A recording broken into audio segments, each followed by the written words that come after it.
Yeah, my name is Olorogo Raymond Anoze, the Uvorovie of Ogele Kingdom, and the MD, Recon Raymond Nigeria Limited. I am a businessman, a merchant with specialization in mobile phones and computers. I am from Umuahia in Abia State. Yes, I have to call the press because of the petition which I sent to the Commissioner of Police, Delta State, and the Inspector General of Police and Nigerian Bar Association with respect to my human rights violations by Olorogo Barrister Kenneth Gbagi. Yes, sometime in 2017, around June, I applied for some stores at Robinson Gbagi Mall, PTI Efun, owned by Kenneth Gbagi. The shops were allocated to me, 3 shops and later 4 shops. Shops G8, G9, G10, and G11. Each of these shops is about 580,000 naira per annum. Now, when we paid the rent in advance, Kenneth Gbagi had to forcefully make the rent start to count. The rent started to count actually even before the mall was ready. The mall was still under construction. There were no protectors. There were no doors. The interlocking was still going on. There were no security. There were no water supply, no conveniences in the mall, no electricity.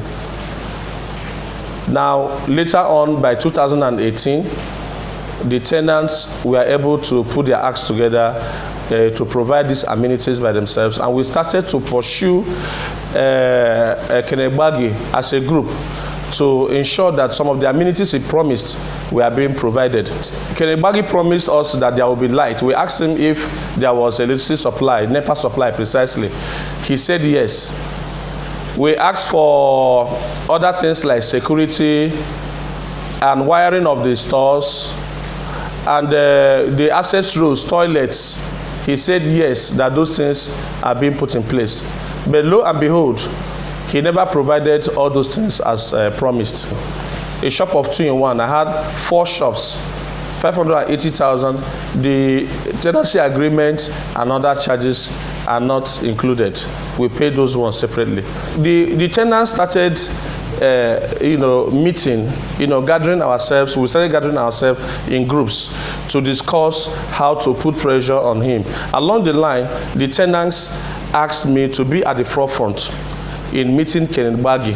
So in the process of meeting him, I was appointed, or rather he appointed me as the chairman of the mall maintenance committee as enshrined in the tenancy agreement he gave to us. So the tenants are required to make a particular payment into a designated account owned by Kenneth Gbagi. Though I was one of the signatories with some of the tenants, and then 2 of his staff, Anita and Temi. Now, every single drawing from the account gets approval from Kenneth Gbagi. He is always aware, he is always informed at any point in time if there is going to be any drawing from the account. Now, that was how we were able to raise money to sort some of the problems and challenges we had in the mall. So along the line, Kenneth Gbagi approached me that he wants to be buying phones from me and computers, that he will not be going outside to buy from other people since I'm his tenant, which I obliged him. Now he started coming to buy these gadgets, sending his staff, coming by himself to come and pick phones. Now, at a point, his debt profile was about above 400,000, and I started putting pressure on him to make payment to me. Instead of making the payment, he will refer me to his PA. The PA will refer me back to him, in that order. Later on, he told me he has made the payment. When I checked my account, I did not see any payment of such. He continued to buy. At a point, his debt profile got up to 830,300. It's a part of my petition. Now, when I started to put pressure on Kenneth Gbagi to make payment to me, he started fomenting trouble. Then on July 27th, 2019, I got a call from my staff Ms. Shedrack Regina, my manager at the mall, she told me that Kenneth Gbagi sent Ms. Temi, his PA, some police details and some touts to evict all my staff from all the shops, including the Techno exclusive store I had there. 2 shops combined in one, a franchise store. All my staffs were evicted, forcefully in a commando style. The shops were locked, they seized the keys from my staff, and they used other padlocks to lock the stores. After that, I tried to place a call across to Kenneth Gbagi. Kenneth Gbagi said I should meet him at Golden Tulip Hotel by 3 p.m. on that fateful day. By 3 p.m., I was at Golden Tulip Hotel with one Mr. Ese, a staff attached to Ordeal of Ugele Kingdom, and one Mr. Ejiri Faka. It was there that Kenneth Gbagi said that he locked my shop because I misappropriated the mall maintenance account. And I told him clearly in his presence that if I misappropriated any of the accounts of the mall, that he should involve the police, the EFCC, or any security agency that is designated to investigate any case of financial misappropriation.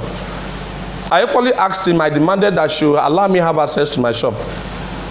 He shouted at me and said that if I don't walk out of his office, he's going to ask his security detail to shoot me and to deal with me. I had to leave because my life was at stake at that moment. He told me clearly that I cannot do anything and that I don't know any person in Nigeria and nobody can help me. I had to pull out of the hotel for fear of my life.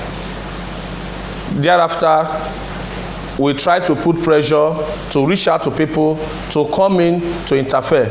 But most of the people, virtually everybody I met, immediately I mentioned Kenneth Gbagi, they developed cold feet. They withdrew from giving any form of support to me. I need to inform the general public and the Inspector General of Police that these shops have been looted and properties worth over 50 million looted and stolen by Kenneth Gbagi. As I'm talking with you, those shops have been reallocated to other people and they are using them presently for business. We have phones, we have computers, all models of phones, Infinix, Techno, Itel, Nokia, Samsung, iPhones. We have laptops, MacBooks, printers, accessories, memory cards. Then we have furniture, ACs, CCTV, show glasses, and different furniture. All has been looted without my consent, without my knowledge, without following due process of the tenancy law of the land. I've not had access to the mall. I've not had access to the shops. The shops has been in custody of Kenneth Gbagi since July 27th, 2019. And all efforts made to reach out to him, to make him to open the shops, proved abortive. He never consented. So that is why I have decided to petition the Nigerian Police, the Inspector General of Police, the Nigerian Bar Association to come to my aid and save me from this catastrophe